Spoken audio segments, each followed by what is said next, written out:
നാരായണ. ശ്രീ ഗുരുവായൂരപ്പ ശരണനാരായണ. ശ്രീമദ് ഭാഗവത മഹാപുരാണം പത്മപുരാണത്തിലെ 6-ാമത്തെ അധ്യായത്തിലെ യജ്ഞവിധി എന്ന ഭാഗം ഇപ്പോൾ നമ്മൾ പറഞ്ഞു വരണം. അതിൽ 100 ശ്ലോകം നമ്മൾ പറഞ്ഞു. ഇതിൽ 106 ശ്ലോകങ്ങളുണ്ട്. ചിലതിൽ 103 ശ്ലോകം ഉണ്ടാവുള്ളൂ. 100 ശ്ലോകം കഴിഞ്ഞ് 101-ാമത്തെ ശ്ലോകം ഇപ്പോൾ പറയണം. 28-ാമത്തെ ഭാഗം. ഓം കൃഷ്ണപ്രിയം സകല കശ്മലനാശനം ച മുക്ത്യൈകഹേതുമിവ ഭക്തിവിലാസകാരി സന്തകഥാനകമിദം പിബദാദരേണ ലോകേ ഹിതാർത്ഥ പരിശീലന സേവയാക്കിം. സജ്ജനങ്ങളോട് പറയാണ്, ഈ ഭാഗവത കഥ ആരാണോ മാക്സിമം ആദരപൂർവം അത് ആസ്വദിക്കാൻ കഴിയാവുന്ന രീതിയിൽ വായിക്കുക, കേൾക്കുക. ഭക്തിയെ എത്രത്തോളം വളർത്താൻ പറ്റുമോ അത്രത്തോളം. കാരണം ബ്രഹ്മാവ് പറഞ്ഞത് അങ്ങനെയാണ് നാരദനോട്, ഭക്തി ഉണ്ടാകുവാൻ വേണ്ടിയിട്ട് ഇതിനെ വിപുലീകരിക്കൂ എന്നാണ്. അപ്പോൾ ഈ കഥ വായിക്കുന്ന ആൾക്ക് മുക്തി, കേൾക്കുന്നയാൾക്ക് മുക്തി. അപ്പോൾ മുക്തി അർത്ഥമാണ്. ഭക്തിയും മുക്തിയും കിട്ടും, ഇഹസുഖങ്ങളും കിട്ടും, സകല പാപങ്ങളും തീരും, ശ്രീകൃഷ്ണൻ്റെ പ്രീതിയെ കിട്ടും. ലോകത്തിലെ ഒരു ദുഃഖങ്ങളും ഇത് വായിച്ചയാൾക്ക് പിന്നീട് ബാധിക്കില്ല എന്ന് സാരം. അപ്പോൾ ലോകത്തിൽ പലതും ദുഃഖഹേതുക്കളാണ്. അപ്പോൾ അതിന് കാരണമായിട്ടുള്ള അർത്ഥം തൊട്ടുള്ളത് മുഴുവൻ വേണ്ട എന്ന് തോന്നും, വൈരാഗ്യം ഉണ്ടാവും. അപ്പോൾ ഇതിന് സമ്പാദിക്കാൻ വേണ്ടിയിട്ടുള്ള ചെയ്യുന്ന പ്രവർത്തനം ഉണ്ടല്ലോ, അതുകൊണ്ട് പ്രത്യേകിച്ച് ഗുണമൊന്നുമില്ല. കാരണം ഇതിൽ ആസക്തി ഉണ്ടെങ്കിൽ അതിനെ ഭാഗവതം എടുത്തു കഴിഞ്ഞാൽ ഭഗവാൻ അത് വേണ്ടാന്ന് വയ്ക്കും. അപ്പോൾ നിസ്സാരങ്ങളായിട്ടുള്ള ഈ അർത്ഥാദികൾ, ധനം തൊട്ടുള്ളതിനെ പിന്നെ ആശ്രയിക്കുമോ? അത് വേണമെന്ന് വിചാരിച്ചിട്ട് പല പ്രവൃത്തികളും ചെയ്യുമോ? അത് വേണ്ട, ഭാഗവതത്തെ മാത്രം ആശ്രയിച്ചാൽ മതി. ഇവിടെ ഈ ജീവന് ഈ ധനം ആവശ്യമുണ്ടെങ്കിൽ അത് ഭഗവാൻ തന്നോളും, ചോദിക്കൊന്നും വേണ്ട, തന്നെ കിട്ടിക്കോളും.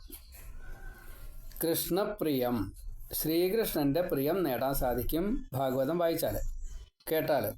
സകല കൽമഷനാശനം, സകല കശ്മലനാശനം, നമ്മുടെ മനസ്സിലുള്ള കന്മഷങ്ങൾ മുഴുവൻ ഇല്ലാണ്ടാവും. നെഗറ്റീവ് ചെയ്യുക എന്നുള്ള കശ്മലഭാവം, ഏറ്റവും ചീത്തയായിട്ടുള്ള പ്രവൃത്തികളെ ചെയ്യാം, എല്ലാവരാലും ചീത്തയാളാണോ ഇല്ലട്ടോ എന്ന് കേൾക്കുന്നത് ഇല്ലാണ്ടാവും. ആ കശ്മല നാശനം അത് മുഴുവൻ ഇല്ലാണ്ടാവും. മുക്തി ഏക ഹേതും ഇവ, മുക്തിക്ക് മാത്രം ഒറ്റ മുക്തി ഏറ്റവും വലിയ ലക്ഷ്യം എന്താ? മുക്തിയാണ്. അപ്പോൾ ആ മുക്തി അതിന് ഏക കാരണമാണ് ഈ ഭാഗവതം കേൾക്കുക, വായിക്കുക, പറയുക. ഭക്തി വിലാസകാരി, ഭക്തി അതിലിങ്ങനെ നിറഞ്ഞു നിൽക്കുകയാണ്, അതിങ്ങനെ വിലസാണ്, വിളങ്ങാണ്. അപ്പോൾ ഭാഗവതത്തിൽ ഭക്തി പ്രധാനമായതുകൊണ്ട് ഈ ഭാഗവതം ആരാണോ ഉപാസിക്കുന്നത് അവർക്ക് കേട്ടാലും വേണ്ടില്ല, പറഞ്ഞാലും വേണ്ടില്ല, വായിച്ചാലും വേണ്ടില്ല, ഭക്തി ഉണ്ടാവുകയിൽ കൽമഷങ്ങൾ മുഴുവൻ നശിക്കും, കശ്മല ഭാവം നമുക്കില്ലാണ്ടാവും, ഭക്തി കിട്ടും, ഉറപ്പാണ്. അതുകൊണ്ട് സന്തഹ, സാത്വികരായിട്ടുള്ള സജ്ജനങ്ങളെ, കഥാനകം ഇതം, ഈ ഭാഗവതത്തെ കഥനം ചെയ്തോളൂ. എത്ര കേട്ടാലും വേണ്ടില്ല, പറഞ്ഞാലും വേണ്ടില്ല, വായിച്ചാലും വേണ്ടില്ല. പിബദ, ആദരേണ പിബദ, വളരെ ആദരത്തോടു കൂടിയിട്ട്, ബഹുമാനത്തോടു കൂടിയിട്ട്, ആദരവോട് കൂടിയിട്ട് ഇതിനെ പാനം ചെയ്തോളൂ, കേട്ടോളൂ. ലോകേ, ഈ ഇഹലോകത്തിലെ അഹിതാർത്ഥം, അഹിതമായിട്ടുള്ള അർത്ഥം, ഹിതമല്ലാത്തതാണ്. ധനാദി കാര്യങ്ങളൊക്കെ, ഏഷണാത്രയങ്ങളൊക്കെ അഹിതമാണ്. പുത്ര, ഭാര്യ, ബന്ധുക്കളൊക്കെ അതിൽ ആസക്തി വന്നാൽ കുടുങ്ങി, അതിനെ ഏഷണ എന്നാണ് പറയുക. അതേപോലെ യശസ്സിൽ ആസക്തി വന്നാൽ കുടുങ്ങി, ധനത്തിൽ ആസക്തി വന്നാൽ കുടുങ്ങി. അപ്പോൾ ഏഷണാത്രയങ്ങൾ മുഴുവൻ ഇല്ലാണ്ടാവും. അഹിത അർത്ഥം, അതിനോ പരിശീലന സേവയ, അതിങ്ങനെ വീണ്ടും വീണ്ടും ചെയ്തുകൊണ്ടിരിക്കുക അത് കിട്ടാൻ വേണ്ടിയിട്ടേ. ആ സേവന, ആ പ്രവൃത്തി കൊണ്ട് എന്താ ഒരു ഫലം? കിം ഫലം? അപ്പോൾ നമ്മൾ എന്താ ചെയ്യേണ്ടത്? ഭാഗവതത്തെ ആശ്രയിച്ചോളൂ. സൂതൻ പറയുകയാണ്, മഹർഷിമാരായിട്ടുള്ള ശൗനകാദി മഹർഷിമാരോട് പറയുക, ഭാഗവതം ആരാണോ പാരായണം ചെയ്യുന്നത് അവർക്ക് കൃഷ്ണപ്രിയം, കൃഷ്ണൻ്റെ പ്രീതിയെ കിട്ടും. ഉള്ളിലുള്ള ചിത്തവാസനകൾ മുഴുവൻ ഇല്ലാണ്ടാവും. കർമ്മവാസന ഉണ്ടാവില്ല, പാപവാസന ഉണ്ടാവില്ല, കർമ്മബാക്കി ഉണ്ടാവില്ല, കാമബാക്കി ഉണ്ടാവില്ല, സംസാരം തീരും. അപ്പോൾ മുക്തിക്ക് ഏക ഹേതു ആണ് ഈ ഭാഗവത പാരായണം. ഭക്തി വിലാസകാരിയാണ്. ഭക്തിഭാവം, സ്നേഹവിനയ ശുശ്രൂഷ സമർപ്പണഭാവം വളർന്നു വരും, ഭക്തനാവും. അതുകൊണ്ട് സന്തന്മാരായിട്ടുള്ള സാത്വികരായിട്ടുള്ള ഭക്തജനങ്ങളെ, സാത്വികരെ, ഈ കഥാനകം ഇത് ഭഗവാന്റെ കഥകളാൽ പറയപ്പെട്ടതായിട്ടുള്ള ഭാഗവതല്ലേ, അത് ആദരേണ പിബത, വളരെ സ്നേഹത്തോടു കൂടിയിട്ട്, ബഹുമാനത്തോടു കൂടിയിട്ട്, ആദരവോട് കൂടിയിട്ട് വായിച്ചോളൂ, കേട്ടോളൂ, പറഞ്ഞോളൂ. ലോകേ, ഇവിടെ ഇപ്പോൾ സൂതൻ പറയുക കേട്ടോളൂ എന്നർത്ഥം. ഈ ലോകത്തിൽ ബ്രഹ്മാണ്ടത്തിൽ, പ്രപഞ്ചത്തിൽ അഹിതമായിട്ടുള്ള ഈ അർത്ഥാദികളെ പരിശീലന സേവയ കിം ഫലം? വേറെ ഏതെങ്കിലും തരത്തിൽ ഒന്ന് സമ്പാദിക്കണമെന്ന് തോന്നുകയോ ആ സമ്പാദിച്ചതിനെ പ്രയോഗിക്കുകയോ ചെയ്യുമ്പോൾ ഉണ്ടാവുന്ന സമയനഷ്ടം, ഈ ഭാഗവത ചിന്ത, ഭാഗവത പാരായണ നഷ്ടം, ആ സമയം മുഴുവൻ നഷ്ടമാണ്. അപ്പം അതുകൊണ്ട് അത് വേണ്ട എന്ന് സൂതൻ ശൗനകാദി മഹർഷിമാരോട് പറഞ്ഞു. കൃഷ്ണപ്രിയം സകല കസ്മലനാശനം ച, കൃഷ്ണപ്രിയം സകല കന്മഷനാശനം ച, മുക്തിൈകഹേതുമിവ ഭക്തിവിലാസകാരി, സന്തകഥാനകമിദം പിബദാദരേണ ലോകേ ഹിതാർത്ഥ പരിശീലന സേവയാ കിം. ഇനി 102-ാമത്തെ ശ്ലോകം. സ്വപുരുഷമഭിവീക്ഷ്യ പാശഹസ്തം വദതി യമഃ കില തസ്യ കർണമൂലേ, പരിഹര ഭഗവത്കഥാസു മത്താൻ പ്രഭുരഹമന്യനൃണാം ന വൈഷ്ണവാനാം. കാലകിങ്കരന്മാരോട് പറയാണ്, ആ ജീവൻ ഇതാ പോരാറായിരിക്കണു, അവിടെ പൊയ്ക്കോളൂ, അവരെ പിടിച്ചു പോന്നോളൂ. അപ്പോൾ കാലപാശം കയ്യിലെടുത്തിട്ട് കാലകിങ്കരന്മാർ, യമഭടന്മാർ വരികയാണ്. ആ ഭൃത്യന്മാരെ നോക്കിയിട്ട് യമൻ പ്രത്യേകമായിട്ട് ചില നിർദ്ദേശം കൊടുക്കുക. ചെവിയിൽ ചെന്ന് പറയുന്ന എന്താ പറയണത്? ഭഗവാന്റെ കഥയിൽ താല്പര്യമുള്ളവർ, ഭഗവാന്റെ നാമം ജപിക്കുന്നവർ, ഭഗവാന്റെ ഭക്തന്മാരെ സേവനം ചെയ്യുന്നവർ, ഹരികഥയിൽ ആനന്ദിച്ചിരിക്കുന്നവർ, അവരുടെ അടുത്തേക്ക് നിങ്ങൾ ഈ കാലപാശവും കൊണ്ട് പോണ്ടാട്ടോ. അജാമിളൻ്റെ കഥ ഓർമ്മയില്ലേ? ശിക്ഷ കിട്ടും. അപ്പോൾ അതുകൊണ്ട് ഇപ്പോൾ ശിക്ഷയൊന്നും കിട്ടിയിട്ടില്ല, ഇനി ശിക്ഷ കിട്ടും. അതുകൊണ്ട് അങ്ങോട്ട് പോണ്ട. ഭഗവത് കഥ ആസക്തന്മാരായിട്ടുള്ള ഭാഗവതന്മാർക്ക്, ഇപ്പം നമ്മളൊക്കെ ഭാഗവതന്മാരാണ്, നമ്മുടെ അടുത്തേക്ക് കാലന്മാർ വരില്ല, കാലകിങ്കരന്മാർ വരില്ല. അങ്ങനെ ഭഗവത് കഥയിൽ ആസക്തി ഉണ്ട് എങ്കിൽ അവർക്ക് നമ്മുടെ കഴുത്തിൽ ഈ കാലപാശം ഇടാനുള്ള അധികാരമില്ല. വിഷ്ണുപാർഷദന്മാർ വരും, വിമാനം കൊണ്ടുവരും, അതിൽ കയറിയിട്ട് നമുക്ക് പോവാം. അവരെ ഭക്തന്മാരെ ഒഴിച്ച്, വിഷ്ണു ഭക്തന്മാരെ ഒഴിച്ച് മറ്റുള്ളവർ, സ്വാർത്ഥമോഹികൾ, തിന്മ ചെയ്യുന്നവർ, അവരെ ശിക്ഷിക്കാൻ മാത്രമേ എനിക്ക് അധികാരം വിഷ്ണു ഭഗവാൻ തന്നിട്ടുള്ളൂ. അതുകൊണ്ട് വൈഷ്ണവന്മാരുടെ അടുത്തേക്ക് നിങ്ങൾ പോകരുത്, അത് ഓർമ്മയുണ്ടാവണം കേട്ടോ. സ്വപുരുഷം അഭിവീക്ഷ്യ, തൻ്റേതായിട്ടുള്ള കാലൻ പറയാണ്, യമധർമ്മരാജാവ് പറയാണ്, സ്വപുരുഷം തൻ്റെ കിങ്കരന്മാരോട് അഭിവീക്ഷ്യ, നന്നായിട്ട് കണ്ടു അവരെ, എന്നിട്ട് പറയാണ്, പാശഹസ്തം, ഈ കാലപാശം കൊടുത്തിട്ടുണ്ട് യമകിങ്കരന്മാർക്ക്. എന്നിട്ട് വദതി പറഞ്ഞു, എന്താ പറഞ്ഞത്? യമഹ കില, യമധർമ്മരാജാവ് പറഞ്ഞു, എന്താ പറഞ്ഞത്? തസ്യ കർണമൂലെ, എങ്ങനെയാ പറഞ്ഞത്? അവരുടെ ആ ചെവിയിൽ ചെന്ന് പറഞ്ഞു. പരിഹരിച്ചോളൂ. എന്ത്? ഭഗവത് കഥാസു മത്താൻ, ഭഗവാന്റെ കഥകൾ കേട്ട് അതിൽ ലയിച്ച്, അതിൽ മത്തഭാവത്തിൽ, ഉന്മത്തഭാവത്തിൽ, മധോന്മത്തഭാവത്തിൽ, ഭഗവാന്റെ കഥകൾ കേൾക്കുമ്പോൾ അതിൻ്റെ ലയഭാവത്തിലിരിക്കുന്ന അവരുടെ അടുത്തേക്ക് നിങ്ങൾ പോണ്ട. അവിടെ ഒന്ന് ഒഴിഞ്ഞു പോയിക്കോളൂ. പോയിക്കോളൂ. എത്രത്തോളം ഒഴിവാക്കി പോകാൻ പറ്റുമോ അത്രത്തോളം ഒഴിവാക്കി പോയിക്കോളൂ. പ്രഭു ഭഗവാൻ പറഞ്ഞത് വാക്കാണ്. അവരെ ഒഴിവാക്കിക്കോളൂ എന്ന് ഭഗവാൻ വിഷ്ണു ഭഗവാൻ എന്നോട് പറഞ്ഞിട്ടുണ്ട്. പ്രഭുഹു അഹം അന്യനൃണാം. മറ്റുള്ളവരുണ്ടല്ലോ, മറ്റ് സ്വാർത്ഥമോഹികൾ, തിന്മ ചെയ്യുന്നവർ, അന്യനൃണാം, അവർക്ക് ഈ പാശഹസ്തം കൊണ്ടുപോകാം. അവരെ ശിക്ഷിക്കാൻ വേണ്ടിയിട്ട് ഇങ്ങോട്ട് കൊണ്ടുവരാം, ഞാൻ ശിക്ഷിച്ചോളാം. ന വൈഷ്ണവാനാം, വൈഷ്ണവചിത്തന്മാരുടെ അടുത്തേക്ക് പോണ്ട, പരിഹര, ഒഴിവാക്കിക്കോളൂ. കാരണം അവർ ഭാഗവതം കൊണ്ട് പരിഹാരം ചെയ്തവരാ. അതുകൊണ്ട് യമകിങ്കരന്മാരെ നിങ്ങൾ അവരെ ഒഴിവാക്കിക്കോളൂ. പരിഹര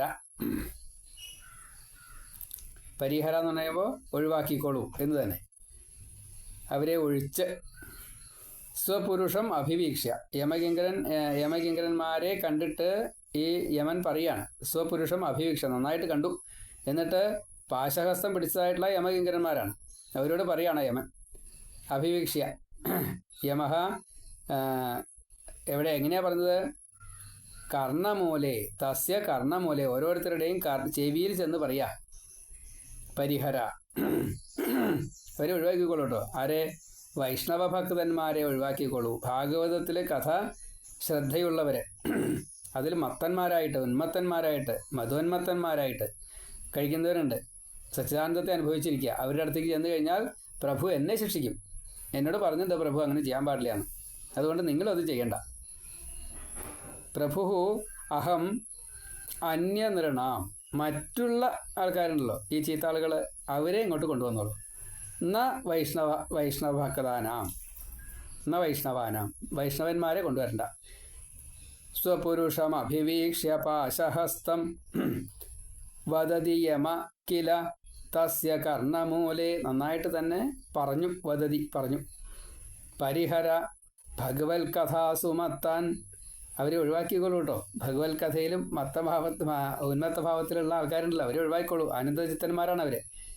പ്രഭു അന്യനൃണാം ന വൈഷ്ണവാനാം. അപ്പോൾ ഭഗവാൻ അങ്ങനെയാണ്.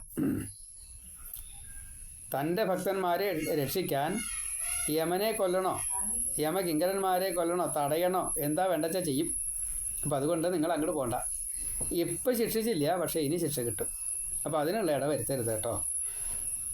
സ്വപുരുഷം അഭിവീക്ഷ്യ പാശഹസ്തം വദതി യമ കില തസ്യ കർണമൂലെ പരിഹര ഭഗവത് കഥാസു മത്താൻ പ്രഭുരഹമന്യനൃണാം ന വൈഷ്ണവാനാം. അടുത്ത ശ്ലോകം 103-ാമത്തെ ശ്ലോകം. അസാരേ സംസാരേ വിഷയവിഷസംഗാകുലധിയ ക്ഷണാർത്ഥം ക്ഷേമാർത്ഥം പിബത ശുകഗാഥാ അതുലസുധാം കിമർത്ഥം വ്യർത്ഥം ഭോ വ്രജത കുപഥേ കുൽസിതകഥേ പരീക്ഷിത് സാക്ഷി യത് ശ്രവണഗത ഉക്തി കഥനേ. അസാരേ സംസാരേ വിഷയവിഷസംഗാകുലധിയ ക്ഷണാർത്ഥം ക്ഷേമാർത്ഥം പിബത ശുകഗാഥാതുലസുധാം കിമർത്ഥം വ്യർത്ഥം ഭോ വ്രജത കുപഥേ കുൽസിതകഥേ പരീക്ഷിത് സാക്ഷി യത് ശ്രവണഗത ഉക്തികഥനേ. ഏറ്റവും സാരമുള്ളതാണ് ഭാഗവതം. ഇതിൽ ഒരു സാത്വിക ഭാവവും ഇല്ലാത്തതാണ് ഈ ലൗകികം, പ്രപഞ്ചം, പ്രകൃതി, ഈ ലോകം. അപ്പോൾ അതിൽ ജനിക്കേണ്ടി വരിക, ജീവിക്കേണ്ടി വരിക, പിന്നെ മരിച്ചു പോവുക, വീണ്ടും വരിക, വീണ്ടും ജനിക്കുക. ഇത് ഒരു സാത്വിക ഭാവവും കിട്ടാത്ത ഒരു ഭാവമാണ്. എന്നാൽ അതിൽ ഭാഗവതം എടുക്കുന്നവർക്ക് മുഴുവൻ സാത്വികതയാണ്. ശുദ്ധ സത്വത്തിലേക്ക് എത്താൻ വേണ്ടിയിട്ട് ഈ പ്രകൃതിയിൽ തന്നെ, പ്രകൃതി ഭാവം കൊണ്ട് തന്നെ രക്ഷപ്പെടാൻ സാധിക്കും. അപ്പോൾ സാരഹീനമായിട്ടുള്ള ഈ സംസാരത്തിലെ വിഷയങ്ങളെന്ന് പറഞ്ഞാൽ ആകെ 5 തന്മാത്ര. പൃഥിവ്യ തേജോ വായു ആകാശങ്ങളാകുന്ന പഞ്ചഭൂതങ്ങളുടെ ശബ്ദസ്പർശ രൂപരസഗന്ധങ്ങളാകുന്ന ആകെ 5 തന്മാത്രകൾ. സത്വരജസ്തമോ ഗുണങ്ങളാകുന്ന ഗുണങ്ങളോട് ചേർന്ന ഈ 8 നമ്മളെ ഇവിടെ വിഷയങ്ങളായിട്ട് വലയ്ക്കും, സംസാരത്തിന് കാരണം ഉണ്ടാകും. അതിൻ്റെ ക്ലേശിപ്പിക്കൽ നമ്മുടെ ചിത്തത്തിൻ്റെ ബുദ്ധിവൃത്തികളെ മുഴുവൻ നശിപ്പിക്കും. അതുകൊണ്ട് സാത്വികരായിട്ടുള്ള സജ്ജനങ്ങളെ നിങ്ങൾ ഒരു സമയം പോലും വെറുതെ കളയരുത്. ശ്രീശുക ബ്രഹ്മർഷിയാൽ പറയപ്പെട്ടതായിട്ടുള്ള ഈ ഭാഗവതത്തെ, ആ ഭാഗവത അമൃത് ആസ്വദിക്കാൻ വേണ്ടത് എന്താണോ അത്, ആ ഭാഗവത ശാസ്ത്രം, ഭാഗവത കഥ, അതിനെ എത്രത്തോളം വായിക്കാൻ പറ്റുമോ, എത്രത്തോളം കേൾക്കാൻ പറ്റുമോ, എത്രത്തോളം പറയാൻ പറ്റുമോ ചെയ്യുക, ഉപാസിക്കുക. നിങ്ങൾക്ക് പരമശ്രേയസ്സാവുന്ന മുക്തി തന്നെ കിട്ടും, നിശ്രേയസം കിട്ടും. ഈ കുൽസിത കഥകളെ കൊണ്ട്, ലൗകികമായിട്ടുള്ള കഥകൾ, ആളങ്ങനെ ഇയാളിങ്ങനെ മറ്റത് മറിച്ചത്, ഇങ്ങനെയുള്ളത് മുഴുവൻ നമ്മളെ ഇവിടെ മോഹിപ്പിക്കും. അത് കിട്ടിയാൽ നന്ന്, സ്വർണ്ണ പണ്ടിട്ടാൽ നന്ന്, കസവ് വസ്ത്രങ്ങൾ ധരിച്ചാൽ നന്ന് എന്നൊക്കെ തോന്നുക, എല്ലാ ദിവസവും പഞ്ചാര പായസം കഴിച്ചാൽ നന്ന് എന്നൊക്കെ തോന്നുക. സദ്യ പഞ്ചാര പായസം നന്ന് കേട്ടോ. ഏതായാലും അമിതമായിട്ടുള്ള ആസക്തിയോട് കൂടിയിട്ടുള്ള ഈ പ്രപഞ്ചത്തിൽ എന്ത് കിട്ടിയാലും അതിനൊന്നും ശാശ്വതമായിട്ടുള്ള സച്ചിദാനന്ദത്തെ തരാൻ കഴിയില്ല. ഇത് മോഹമാണ്. ഈ കുൽസിത കഥകളിൽ, മറ്റുള്ള ഗ്രന്ഥങ്ങളിൽ ഒന്നും അത് വേണം ഇത് വേണം, അത് മതി ഇത് മതി എന്ന് പരിഭ്രമിക്കണ്ട. അതിൽ ആസക്തി വേണ്ട. അതുകൊണ്ട് പ്രത്യേകിച്ച് ഫലം കിട്ടില്ല. പക്ഷേ ഭാഗവത ശ്രവണം കൊണ്ട്, ഭാഗവത കഥ പാരായണം കൊണ്ട്, അതിനെ വ്യാഖ്യാനിക്കുന്നത് കൊണ്ട് മുക്തി ലഭിക്കും എന്നുള്ളത് ഉറപ്പ് തന്നെയാണ്. ഇതാ ദൃഷ്ടാന്തമായിട്ട് കണ്ടു. പ്രേതത്തിൻ്റെ മുക്തി കണ്ടു, പരീക്ഷത്തിൻ്റെ മുക്തി കണ്ടു.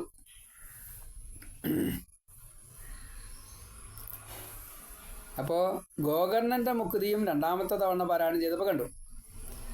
ഭക്തിജ്ഞാന വൈരാഗ്യങ്ങൾക്ക് ഇതാ യൗവനം കിട്ടിയത് കണ്ടു.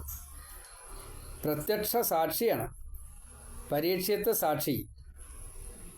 മാത്രമല്ല ബ്രഹ്മസംഹിതം, ബ്രഹ്മാവിന് സമ്മതമായി, തൂക്കി നോക്കിയിട്ടുണ്ട്, തുലനം ചെയ്തിട്ടുണ്ട്. അതുകൊണ്ട് ഈ പരീക്ഷിത്ത് രാജാവ് തന്നെ നമുക്ക് സാക്ഷിയായിട്ടുള്ള ഇതിനെ നമുക്ക് എന്നും പാരായണം ചെയ്യാം. അസാരേ സംസാരേ, സാരമില്ലാത്തതായിട്ടുള്ള ഈ സംസാരം, സംസാരം എന്നുള്ളത് ഈ ലോകത്തിൽ ജനിക്കുക മരിക്കുക, ലോകത്തിലുള്ളതിനെ സ്വീകരിക്കുക എന്ന തെറ്റുകൊണ്ട് സംഭവിക്കുന്നതാണ്. വിഷസംഗ, വിഷയം എന്നുള്ളത് ശബ്ദസ്പർശ രൂപരസ ഗന്ധങ്ങളും ത്രിഗുണവും, അതാണ് വിഷയം. അതിൻ്റെ സംഘം, സത്സംഗം അല്ലാതെ ദുസ്സംഗ. അതുകൊണ്ട് ആകുലധീയന്മാരായിട്ട് വളരെയധികം വിഷമത, ദുഃഖം അനുഭവിക്കുന്ന ബുദ്ധിയോടുകൂടിയ ആകുലധീയന്മാർ, ദുഃഖം അനുഭവിക്കുന്ന ബുദ്ധിയോടുകൂടിയ അവർ എന്താ ചെയ്യേണ്ടത്? ക്ഷണാർദ്ധം, ഒരു ക്ഷണത്തിൻ്റെ പകുതിയെങ്കിലും നാരായണ രാമ ഹരേ വിളിച്ചോളൂ. ക്ഷേമാർത്ഥം, യോഗക്ഷേമം, എന്ത്? ഭഗവാങ്കൽ നമ്മുടെ ജീവനെ യോജിപ്പിക്കുക, പരമാത്മാവിൽ ജീവാത്മാവിനെ യോജിപ്പിക്കുക എന്ന പ്രവൃത്തി സ്ഥായിയായിട്ട് നിലനിൽക്കുവാൻ വേണ്ടിയിട്ട്, ക്ഷേമാർത്ഥം, ഈ ജീവൻ്റെ ക്ഷേമത്തിന് വേണ്ടിയിട്ട് പിബദ കുടിച്ചോളും. ശുകഗാഥ, ശുകഗാഥയാണ് കുടിക്കേണ്ടത്. ശുകഗാഥ ശ്രീശുക ബ്രഹ്മർഷി പറഞ്ഞ ഒരേ ഒരു പുസ്തകം ഭാഗവത, ഒരേ ഒരു ഗ്രന്ഥം ഭാഗവത. ആ ഭാഗവത കഥയെ തുലനം ചെയ്യാൻ സാധിക്കാത്തതായിട്ടുള്ള, അതിന് തുല്യം വയ്ക്കാൻ വേറൊരു ഗ്രന്ഥമില്ല. അത് സുധയാണ്, തേനാണ്, അമൃതാണ്, മധുവാണ്. ആ അമൃത്, സുധയാകുന്ന, തേനാകുന്ന, മധുവാകുന്ന ഈ ഭാഗവത അമൃതം, അതിനെ ശുകഗാഥ എന്ന് പ്രത്യേകം പറഞ്ഞു. കാരണം ശ്രീശുക ബ്രഹ്മർഷി ഈ ഒരു ഗ്രന്ഥം മാത്രമേ പാരായണം ചെയ്തിട്ടുള്ളൂ. പ്രത്യക്ഷമായിട്ട് പരീക്ഷത്തിന് അത് കേട്ടയാൾക്ക് മുക്തി കിട്ടുകയും ചെയ്തു. അതുകൊണ്ട് കിം അർത്ഥം, എന്തിനു വേണ്ടിയിട്ട് ഈ അർത്ഥം? മറ്റ് ധനം തൊട്ടുള്ള എന്തായാലും ശരി, ഭാര്യാപുത്രന്മാർ, ധനം, യശസ്, ഇതൊന്നും വേണ്ട. കിമർത്ഥം, ഈ അർത്ഥം കൊണ്ട് എന്താ ഒരു ഫലം? വ്യർത്ഥം, അത് പ്രകൃതിയിൽ നിന്നത് കിട്ടിയത് മുഴുവൻ അർത്ഥം വ്യർത്ഥമാണ്.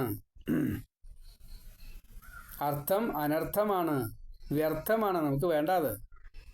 ഭോ, അല്ലയോ ഭക്തന്മാരെ സംബോധന ചെയ്യാണ്. വ്രജത, ഇങ്ങനെ ഇതിൽ സഞ്ചരിക്കൂ, വ്രജം ചെയ്യാൻ, നടക്കുക. എങ്ങനെയാ, എന്തിനാ നടക്കേണ്ടത്? കുപഥേ നടക്കണ്ട, കുൽസിത കഥനെ നടക്കണ്ട. കുൽസിതമായിട്ടുള്ള കഥകൾ, ലോകരീതിയായുള്ള കഥകൾ, അതിൽ കുപഥം ചെയ്യണ്ട. കുപഥം വെച്ചാൽ അതിൽ അനാവശ്യമായിട്ട് അതിലേക്ക് നടക്കുക, ചീത്ത വഴിയിലൂടെ സഞ്ചരിക്കുക. കുൽസിത കഥകളാകുന്ന ആ മാർഗത്തിലൂടെ കുപഥസഞ്ചാരം അതിൽ കൂടെ നടക്കുക, ഈ കുൽസിത കഥയിൽ സഞ്ചരിക്കുക. അപ്പോൾ അതിൽ നമ്മുടെ മനസ്സ് ചെല്ലണ്ട, നമ്മുടെ ദേഹം ചെല്ലണ്ട, നമ്മുടെ ജീവനായിലേക്ക് എത്തിക്കണ്ട, ലൗകികതയിൽ ചിന്തിക്കണ്ട. ഈ 8 കാര്യങ്ങൾ ഉപേക്ഷിക്കുക. ത്രിഗുണവും പഞ്ചവിഷയവും ഉപേക്ഷിക്കുക. പരീക്ഷിത് സാക്ഷി അത് ഉപേക്ഷിച്ചത് കൊണ്ട് പ്രായോപവേശം ചെയ്തു പറഞ്ഞാൽ അതൊക്കെ ഉപേക്ഷിച്ചേ.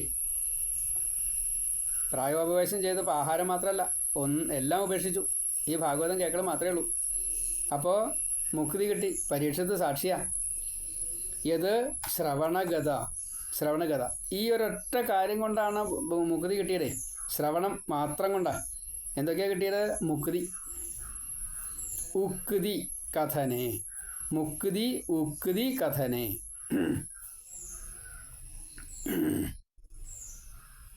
അപ്പോൾ ഇതിനുള്ളൊരു യുക്തി ആണ് എന്ന് നമുക്ക് മലയാളത്തിൽ പറയാം. കാട്ടിത്തന്നു, ദൃഷ്ടാന്തമായിട്ട് പറയപ്പെട്ടു. എന്ത്? പരീക്ഷത്ത് സാക്ഷിയാണ്, ഭാഗവതം കേട്ട് മാത്രമേ ഉണ്ടായിട്ടുള്ളൂ, എന്നിട്ടാണ് മുക്തി കിട്ടിയത്. ഇത് നമുക്കും എടുക്കാവുന്ന യുക്തി തന്നെയാണ്. ബ്രഹ്മാവിനാൽ പറയപ്പെട്ടതായിട്ടുള്ള ഉക്തി ആണ് ഇത്. പറഞ്ഞു, ബ്രഹ്മാവ് വിധിച്ചു. ബ്രഹ്മാവിന് വിധിക്കാനുള്ള അധികാരമുണ്ട്. ബ്രഹ്മാവ് വിധിച്ചു. ഇത് തന്നെയാണ് മുക്തിക്ക് കാരണം. ഏറ്റവും എളുപ്പം മുക്തി കിട്ടാനുള്ളത് ഭാഗവതം വായിച്ചാൽ മതി. കലിയിൽ ഉക്തി കഥനെ. ഇതാണ് യുക്തി എന്ന് പറയപ്പെട്ടു. അസാരേ സംസാരേ വിഷയ വിഷസംഗ ആകുലധിയ ക്ഷണാർത്ഥം ക്ഷേമാർത്ഥം പിബത ശുകഗാഥ അതുലസുധാം. കിമർത്ഥം കിം അർത്ഥം വ്യർത്ഥം ഭോ വ്രജത കുപഥേ കുൽസിത കഥേ പരീക്ഷിത് സാക്ഷി യത് ശ്രവണഗത മുക്തി ഉക്തി കഥനെ. മുക്തി ഉക്തി കഥനെ. അപ്പോൾ നമ്മൾ യുക്തിസഹമായിട്ട് തന്നെ ഈ ഭാഗവതം കേട്ടാൽ മതി എന്ന് പരീക്ഷത്തിൻ്റെ പ്രത്യക്ഷമായിട്ടുള്ള മുക്തി കണ്ട് ബ്രഹ്മാവ് വിധിച്ചു. അതുകൊണ്ട് നിങ്ങൾ ലൗകികമായിട്ടുള്ള കഥകളിലേക്ക് നമ്മുടെ മനസ്സിനെ എത്തിക്കരുത്, നമ്മുടെ ശരീരത്തെ എത്തിക്കരുത്. പ്രപഞ്ചവുമായിട്ട് ആസക്തി ഇല്ലാത്ത രീതിയിൽ, പ്രപഞ്ചത്തിൽ ഒന്നിനോടും ആസക്തി ഇല്ലാത്ത രീതിയിൽ ശബ്ദസ്പർശ രൂപരസഗന്ധങ്ങളെ വിട്ടോളൂ, സത്രുജ സമഗുണങ്ങളെ വിട്ടോളൂ. ഈ അർത്ഥം 3 ഏഷണകൾ, ബന്ധം, ബന്ധുജനങ്ങൾ, ഭാര്യാപുത്രൻ തൊട്ടുള്ളതൊക്കെ, ധനം, യശസ്, അത് വേണ്ട. അത് ക്ഷേമം തരില്ല. ഒരു ക്ഷണമെങ്കിലും ഭാഗവത പേരുകളായാലും വേണ്ടില്ല ഭഗവാന്റെ, അല്ലെങ്കിൽ ഭാഗവതം പാരായണം ചെയ്തോളൂ, ദാനം ചെയ്തോളൂ, കേട്ടോളൂ, പറഞ്ഞോളൂ, വ്യാഖ്യാനം ചെയ്തോളൂ, അതിനെ കുടിച്ചോളൂ. കാരണം എന്താ? ശുഗഗാഥയാണിത്. ശ്രീശുഖബ്രഹ്മർഷിയാൽ പറയപ്പെട്ടതാ. അതുല സുധാം ആണ്. ഇതിന് സമം വയ്ക്കാനായിട്ട് വേറൊന്നുമില്ല, തുല്യം വയ്ക്കാൻ വേറെ ഒന്നുമില്ല. അതുകൊണ്ട് ഈ അമൃതനെ, ഭാഗവത അമൃതനെ പാനം ചെയ്തോളൂ. ഈ അസാരമാകുന്ന, സാരമില്ലാത്തതായിട്ടുള്ള ഈ സംസാരം അത് ഒഴിവാക്കിക്കോളൂ. ഒഴിവാക്കണം വെച്ചാൽ വെറുതെ പറ്റില്ല. ഇതിൽ മുഴുവൻ വിഷയമാണ്. വിഷയമാണ്, വിഷമാണ്. വിഷയം മുഴുവൻ വിഷ.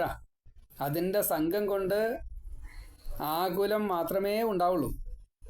അങ്ങനെ ദുഃഖത്തെ മാത്രം തരുന്ന, ദുഃഖിതരായിരിക്കുന്ന, ദുഃഖം ബുദ്ധിയിൽ ഉള്ളതായിട്ടുള്ള നിങ്ങൾ, ഭക്തന്മാരായിട്ടുള്ള നിങ്ങൾക്ക് ഇപ്പോഴുള്ള ദുഃഖത്തെ തീരാൻ ഈ ഭാഗവതത്തെ ആശ്രയിച്ചാൽ മതി. ഇതിനെ കുടിച്ചോളൂ.